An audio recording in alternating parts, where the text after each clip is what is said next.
Hello, everyone, and welcome to Physics 207. This is Lab 6 on motion analysis.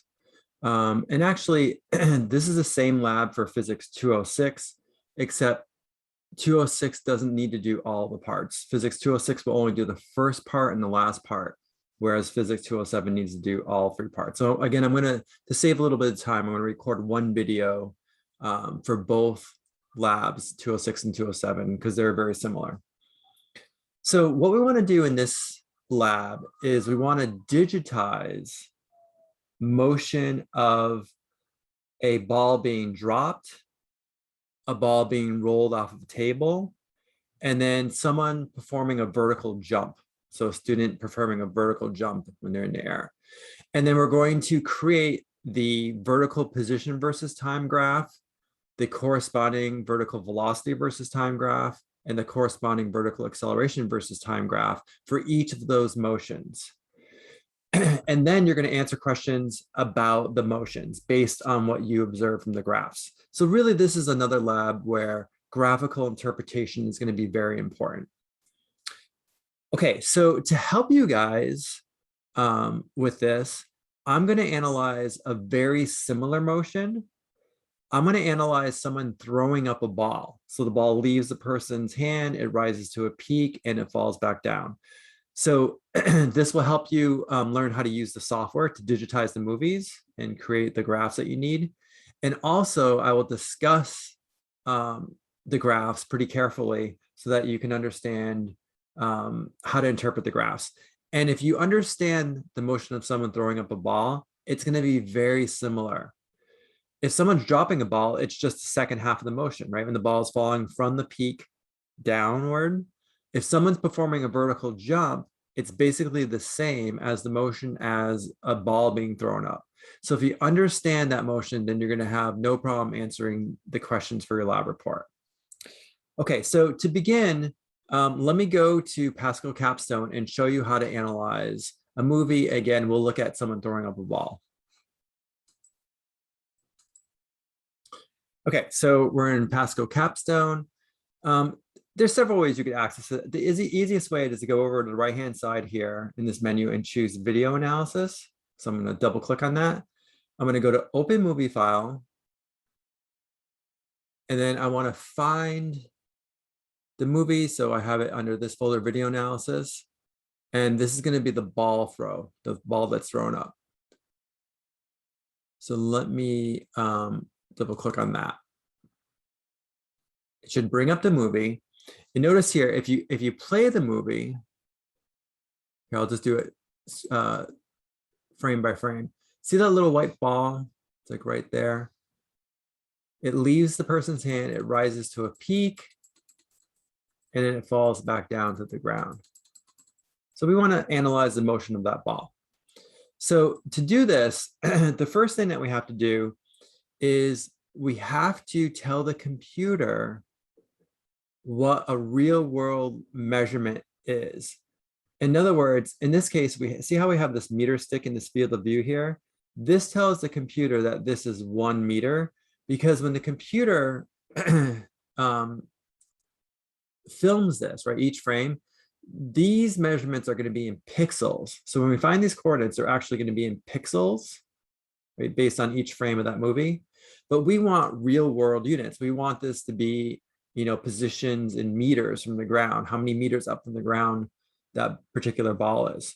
So to tell the computer that so many pixels represents so many meters, we need a conversion factor, right? We need some unit known length in the field of view that we can tell the computer that represents a particular length, and then it can convert from pixels to meters. So that's what this meter stick is for. This is a known length, right? It's 1 meter. So to tell the computer that conversion factor, what you do is you click on this calibration tool, like the top part of it, and bring it to the top part of your meter stick. So let's say right there. And then I click on the bottom, bring it to the bottom of the meter stick. Actually, that's pretty good. Input the known length, it's 1 meter, that distance is 1 meter. And now the computer automatically converts from pixels to meters. So everything will be in meters now. Okay, Next, what we want to do is want to locate the position of that ball in every frame of this movie. And this movie is recording at 30 frames a second. So you're basically getting 30 pictures per second of the location of that ball. We want to find a location in every frame. So to do that, I go on the toolbar up here on top and I click this magnifying tool. I go over to the location of the ball. I put the crosshairs right in the center of the ball and then click on it. Okay, I'm going to click one more time and see how it advances a frame. Now I can click on, I'll find the center of the ball in, click on it, it advances another frame. I find the center of the ball, click on it, advances another frame, and so on. So I'm going to find a location every frame for this entire movie. So, and you guys will do the same thing with the ball drop, the ball rolling off the table, and the vertical jump.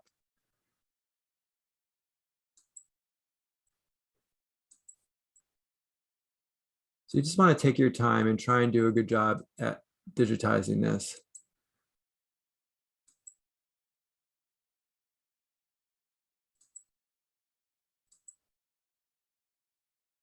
So I'm just finding the center of the ball in every frame, best I can.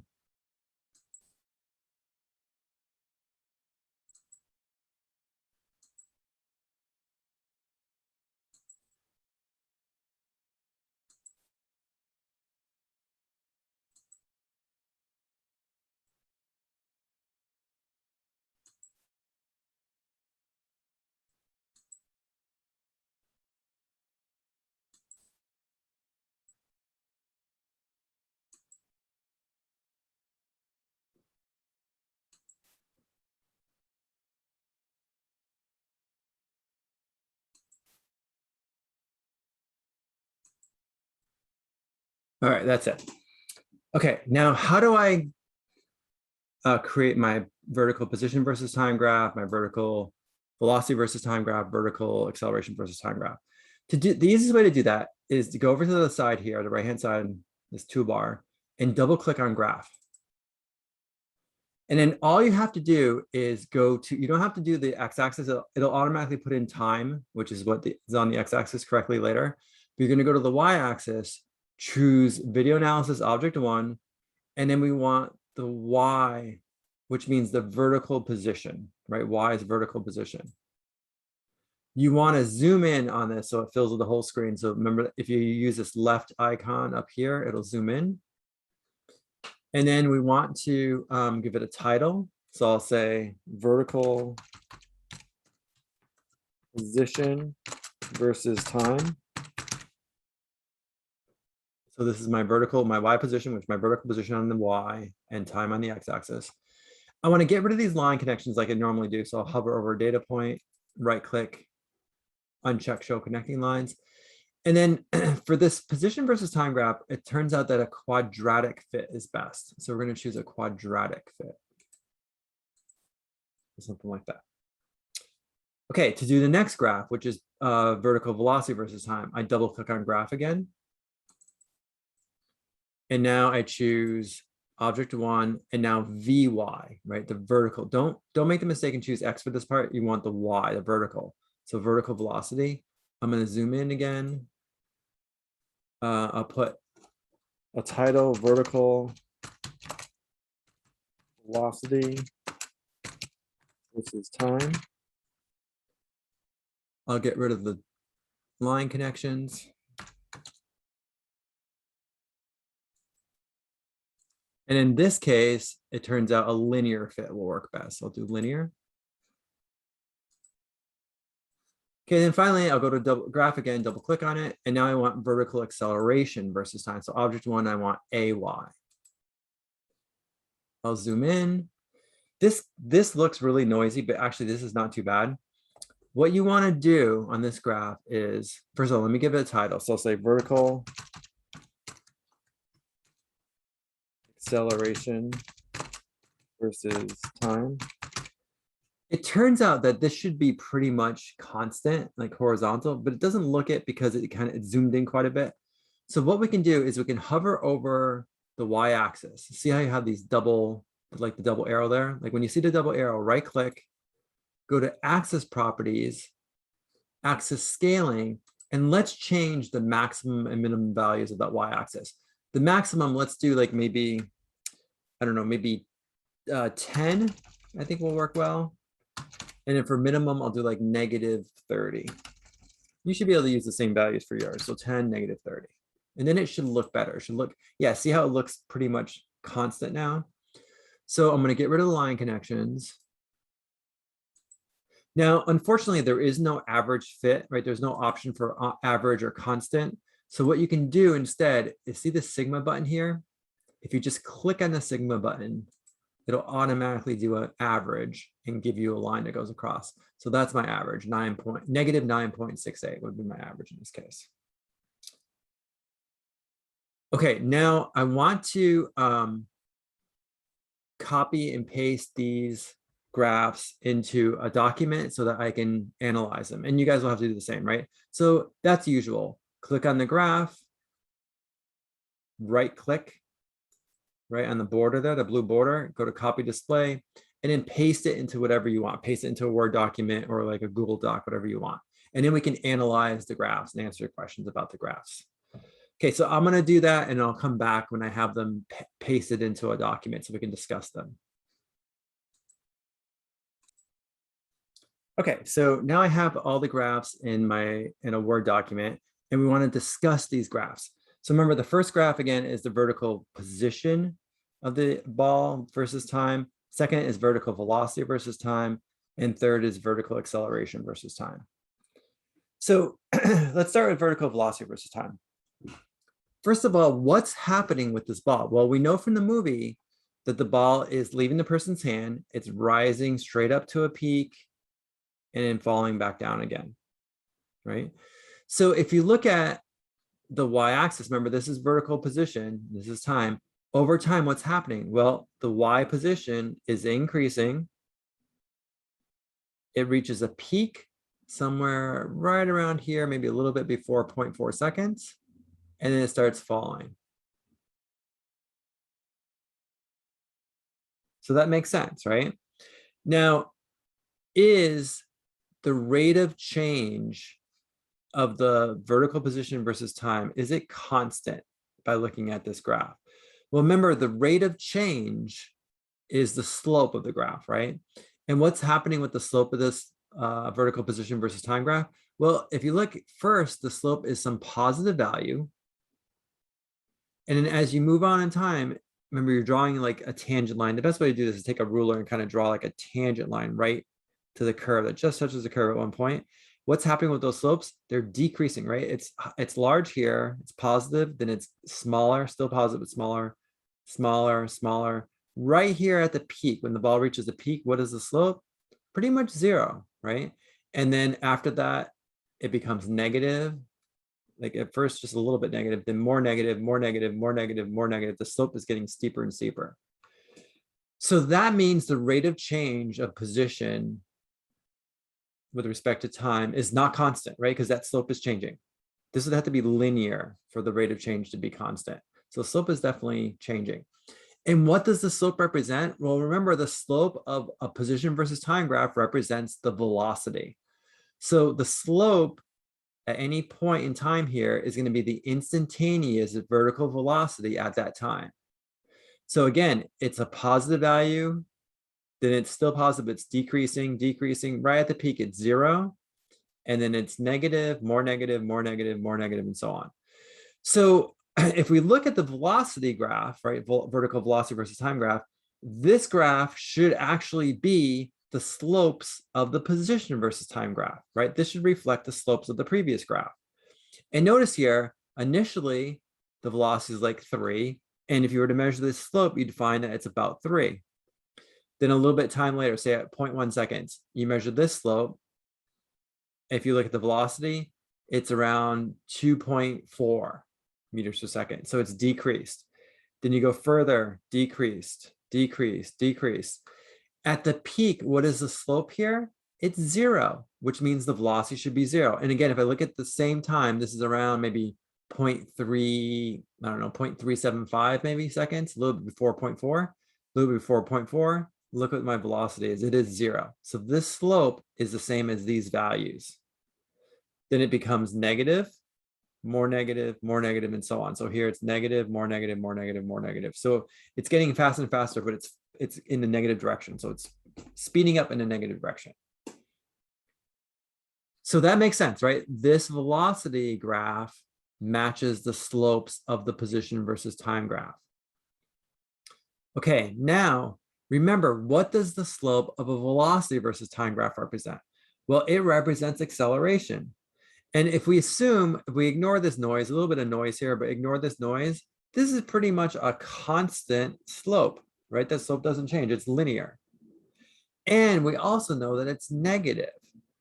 So in theory, our acceleration should be a constant negative value, right? Because this slope represents the acceleration. So the acceleration should be a constant negative value. Well, if I go to the next graph, so if I go to this next graph, what am I seeing? Remember, this is the vertical acceleration versus time. What am I seeing? Well, again, it's a little noisy, but assume this is constant. So I'm getting a constant value, right? That horizontal line. Again, assume all these kind of fall right in that line. It's a little noisy here. And it's negative. In fact, my constant negative value is around negative 9.68, according to the analysis that I did with that movie of someone throwing up a ball. Now we know in theory, right, that any object near the vicinity of the Earth's surface has the same acceleration. If you ignore air resistance, it should be around negative 9.8, right, negative g, and we're getting around negative 9.68. The units would be meters per second squared. That's pretty good. Okay, so this acceleration here is constant, it's negative, and it should really represent g, right, which is around negative 9.8 meters per second squared. All right, another way to look at this motion of someone throwing up a ball, let me go to the iPad for a minute here. Okay, so again, we can think of it as this is the position of the ball, right, in the first frame of that movie. Let's say it's right here. Then the camera advances, I think it's 30 frames a second, so 1/30th of a second, and you have another picture of the ball. Let's say it's right here. Then another 1/30th of a second, you have another picture of the ball right here. Then another picture of the ball, and so on. And then it'll start going, when it starts falling, it's the opposite, right? Way down here somewhere. Okay, so these are like the positions, the vertical position of the ball each time. Let me call this like y1, y2, y3, and so on. Now we know that the velocity is the change in position over change in time. So like the average velocity from the first to the second position would simply be this displacement here, like y2 minus y1, divided by the time, which is 1/30th of a second. And then the second velocity would be, so I'll call this like v1. The second velocity would be like y3 minus y2, which is this vector, divided by 1/30th of a second, and so on and so forth. So if I just connect these dots, it's sort of like, it's giving me a good idea of the velocities, right? The vertical velocity. So notice originally I have a very large, right, positive vertical velocity, then it becomes smaller, smaller, smaller. Right at the very top, it's 0, right? Velocity is 0 just for an instant. Then it turns around. It's hard to draw this right on top of one another, so I'll just draw it right next to it. And then the velocities are negative, and the magnitudes are becoming longer and longer, right? It's becoming more and more negative. So something like that. So one way of viewing this motion is I can break it up. I can say on the way up, when the ball is rising up, when it's rising up, what's true? The velocities are positive, right? So the velocity is positive. And the magnitude of the velocity, which is the length of these velocity vectors, is decreasing. But remember, the magnitude, the length of that velocity is the speed, right? So on the way up, the velocity is positive, but the speed, the magnitude is decreasing. So let's say speed is decreasing. At the top, just for an instant, the velocity is 0. Right at the very top, the velocity is 0 just for an instant. And then on the way down, so when the ball is falling back down, what's true? Well, first of all, the directional velocities are negative, right? They're all pointing down. And their magnitudes, their speed, which is the length of these, is increasing, right? It's getting faster and faster and faster as it falls. So the velocity, the direction is negative and the speed is increasing. So I can kind of break it up into pieces on the way up, at the very top, and on the way down. Now notice, right, if you think of some of the other motions that you have to analyze, if you're analyzing someone dropping a ball, it's just going to be the second half. It's just going to be the second half, right? It's going to start at 0 and it's going to fall. So the velocities will be negative. So at the top, when you release it, it's 0. And then the velocities will be negative, but the speed is going to be increasing, right? It's going to get faster and faster and faster as it falls. When you're talking about a vertical jump, we're only interested when the person is in the air, and we're gonna actually digitize. In theory, it should be the center of mass of the person, but we're gonna digitize a marker that's placed on their hip to represent the center of mass. So when they're in the air, it's basically identical to throwing up a ball. You can think of this ball as being like their hip marker. So this motion, this argument, is exactly the same for a vertical jump. On the way up, the person's velocity, the vertical velocity, is positive, but their speed is decreasing. At the very peak, at the highest point that they reach, their velocity is 0 just for an instant. And when the person's falling, their velocity is negative and their speed is increasing. Okay. And then if we go a step further and we calculate the acceleration,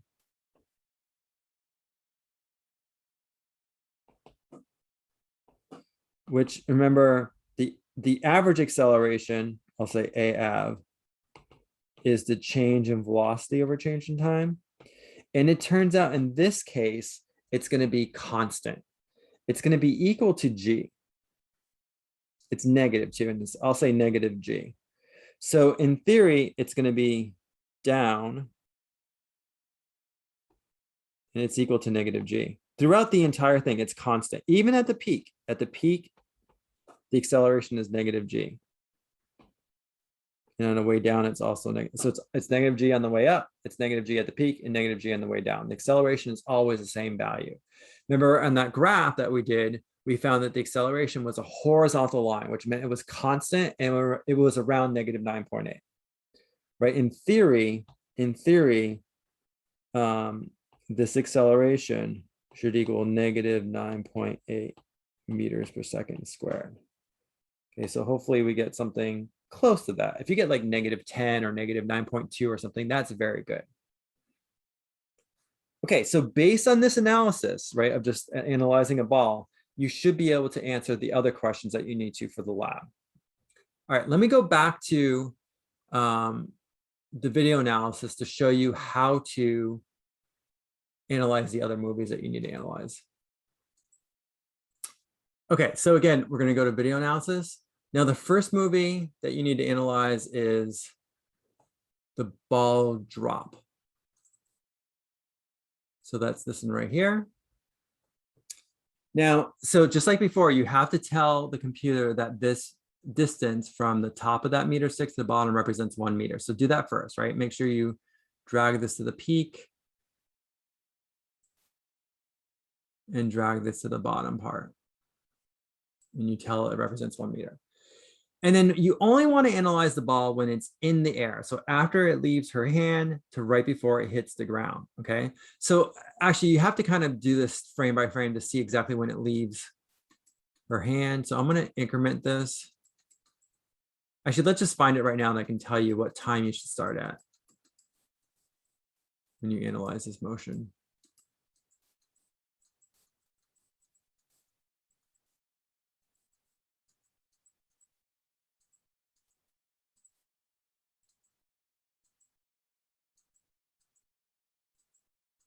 Almost there. Okay, I would say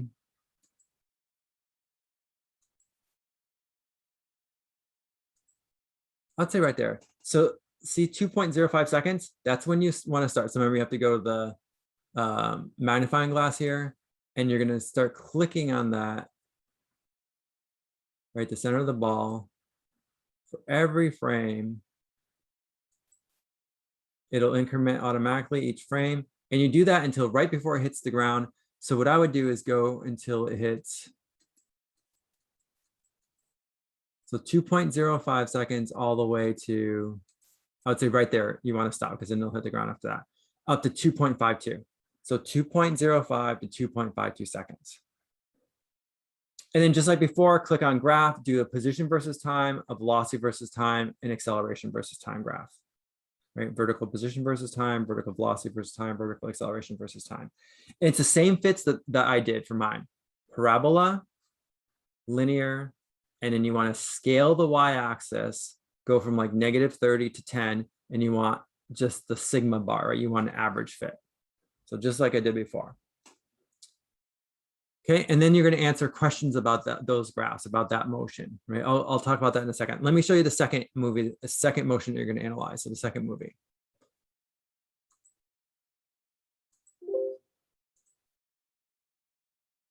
Go to video analysis, open movie, and you're going to go to ball roll. Again, you just want to get this when it's in the air. So using the calibration tool, you should do that first. Here's the meter stick, right? So top of the meter stick, bottom of the meter stick. Then you want to analyze the motion of the yellow ball just when it's in the air. So here, let me do this first. So don't forget to do this. This is super important. Otherwise, the results will be totally wrong. And then let me find the frames you want to analyze. I don't see the ball yet. There it is. So just when it leaves the table is when you want to start.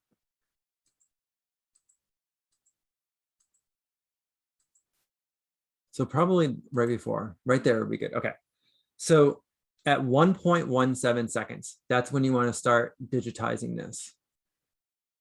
And you're going to analyze it until, so 1.17.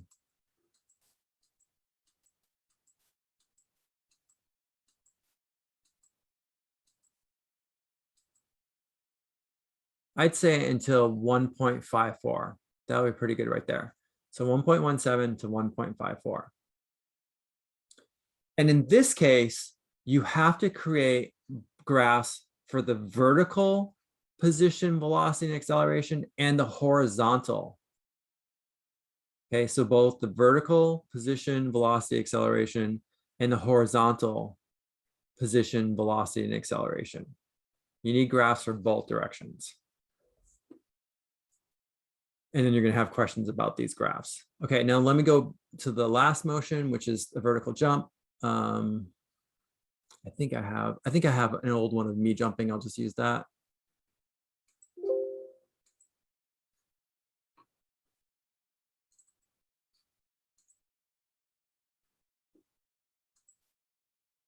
By the way, these videos, these movies are on Brightspace. You can download them to your computer. Oh yeah, here's one of me jumping. It's not great, but this will work. So again, make sure you first tell the computer that this represents 1 meter by clicking on the top and the bottom of the meter stick. And then you just want to digitize, see this blue marker on my hip? That's going to represent like my center of mass, a good approximation for it. And you just want to digitize it when I'm in the air. So you have to figure out when my feet leave the ground. So I'm just going to scroll forward. I can tell you exactly what time to start at. By the way, if you guys want to create your own videos, you certainly can. You can just do it with your camera, your phone. I'd say start right there because my feet are clearly off the ground. I think the next, if I went back one more frame, they wouldn't be. So 1.52. So you're gonna, go to the magnifying glass and start locating that point in every frame. And you're gonna go all the way to, oops, that's too far. I'd say right there to 1.85. So 1.52 to 1.85. And in this one, you just need the vertical position versus time, vertical velocity versus time, vertical acceleration versus time graphs. So same 3 graphs as we did before. And again, this motion is just like throwing up a ball. So it should look very similar to that example that I did where we were analyzing a person throwing up a ball.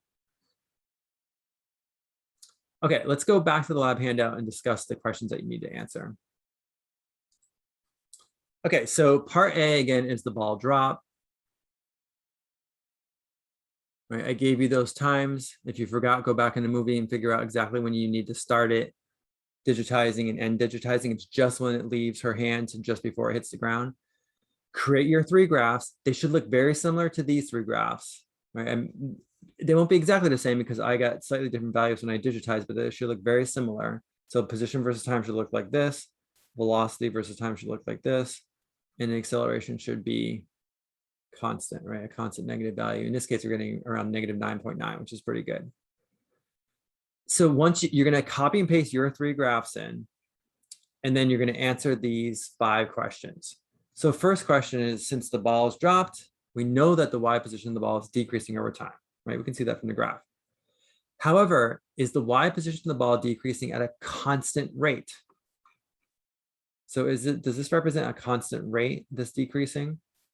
Or is it not constant? Remember, rate would mean that the slope would have to be the same. So is the slope changing or is it the same? That's basically what it's asking. Question 2, how does the Y velocity versus time graph justify your answer to question 1? Well, remember this Y velocity versus time, these values, these velocity values, in theory, should be the slopes from the previous graph. Are they? Does it make sense? Question 3, how is the speed, which is just the magnitude of the velocity, changing as time regresses? So as the ball falls, what's happening with the speed, the magnitude of the velocity? Is it increasing or decreasing? Doesn't care about the sign. We know it's negative, right? You can see from the velocity graph, these are all negative values, right? It's getting faster and faster, but in a negative direction. What does that mean for speed? Speed doesn't care about the sign. It's like the absolute value. Question 4, what does the slope of the Y velocity versus time graph represent? Does your Y acceleration versus time graph verify the answer? So what should that slope of the velocity represent? And does it make sense when you look at the acceleration graph? And in 5, theoretically, what should the Y acceleration be? And then what was your value? You can just record your value. In this case, I got negative 9.9. Well, again, we know from our discussion earlier, right? If any object is in the vicinity of the Earth's surface and it's in free rise or free fall, its acceleration, if we ignore air resistance, should be negative 9.8. So that's really good, actually. Negative 9.8 meters per second squared. Okay, next part. So this part, this is the ball that's rolling off the bench.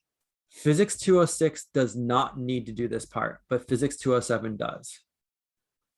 So remember, in this case, you're creating 6 graphs because you're creating graphs of the vertical position, velocity, and acceleration versus time, and the X and the horizontal position, velocity, and acceleration versus time, both X and Y for this particular part. It's going to be slightly different. You're going to find that instead of the position, so in the vertical direction, right, the position is going to be a parabola. In the horizontal, when you look at the X position versus time, that should be linear.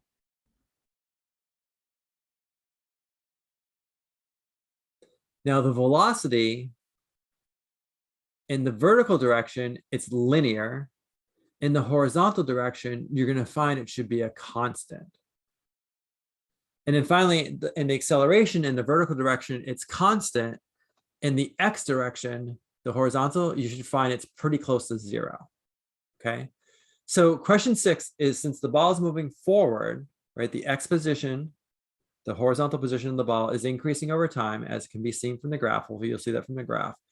Is the x position increasing at a constant rate? Well, if this position versus time graph is linear, then it would be at a constant rate. Okay, so if it's not linear, then it's not. If it's curved, then it's not at a constant rate. So that's that question. 7, how does the x velocity versus time graph justify your answer to question 6? Well, if this were constant, you should see that the velocity graph is just a horizontal line. It should be constant. In theory, the x acceleration graph should have an average value of what? So what should the horizontal acceleration be if there's no forces acting on the object in the x direction? What should that value be there?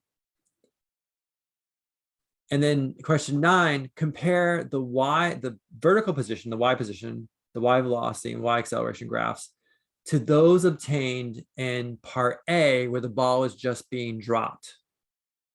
What can you conclude about the motion in the y direction for a drop ball and one that's rolled off a bench? And you'll find something interesting when you compare those graphs. So you're comparing the y position, right, the vertical position, the vertical velocity, the vertical acceleration of the ball that's rolled off the bench to the one that's dropped. What do you see? What are the similarities? What are the differences? Okay, then the last part, and this is both physics 206 and 207 have to do this last part. This is the vertical jump. You can either analyze me jumping, or if you want to film yourself with your cell phones jumping and digitize yourself jumping, that's fine too. If you're going to digitize yourself, you have to remember to put a marker on your hip and make sure that there is a meter stick in the field of view so that we know how to tell the computer, how many pixels is 1 meter, right? So we have that calibration stick in the field of view. So however you want to do it, you're going to create your 3 graphs of vertical position versus time, vertical velocity versus time, vertical acceleration versus time. Question 10, is the rate of change of the position versus time constant? Well, if it's curved, it is not, because the slope is changing. If it's linear, then it is, right? So you can tell by the shape of the graph. Question 11, this is actually, I've talked about this already when I was talking about the ball that's being thrown up, right? Remember, the motion is very similar to someone jumping. So as a student is rising to the peak, right, as they're going up, what direction is the y velocity? Is it positive or negative? As a student is falling from the peak height, what direction is the velocity? Is it positive or negative? And then what is the velocity at the peak? Right when they reach the highest point, what is the velocity, just for an instant? And then the next question, 12, is about the magnitude of the velocity, which is the speed. So as a student is rising to the peak height, is the vertical speed increasing or decreasing? And as a student is falling from the peak height, is the speed increasing or decreasing? Again, if you understood the discussion with the vertical, ball being thrown up, it's the same exact answer as someone jumping. Then 2 more questions. 13 is, theoretically, what should the y acceleration be while the student is in the air throughout the jump? What was your average y acceleration value? You can just record your value that you got from your graph, your acceleration, vertical acceleration versus time graph. Okay, you should know the answer to this. We've talked about it several times already. And then question 14 is, what was the y acceleration at the peak of the jump? And actually, if you understand this carefully, then you already have the answer also to question 14 as well. Okay, and so for this lab report, you want to include, well, if you're physics 207, you're going to have 12 graphs that you have to include, cut and paste in. And you want to answer all these questions, and they should all be typed, right? With a couple sentences each will be fine. If you're in physics 206, you're going to have 6 graphs, and then you want to type all the answers to your questions. And then again, just one person from your group can submit it as a hard copy the next time that we meet in class. Okay, so that's motion analysis, digitizing, ball drops and vertical jumps. Great, thank you.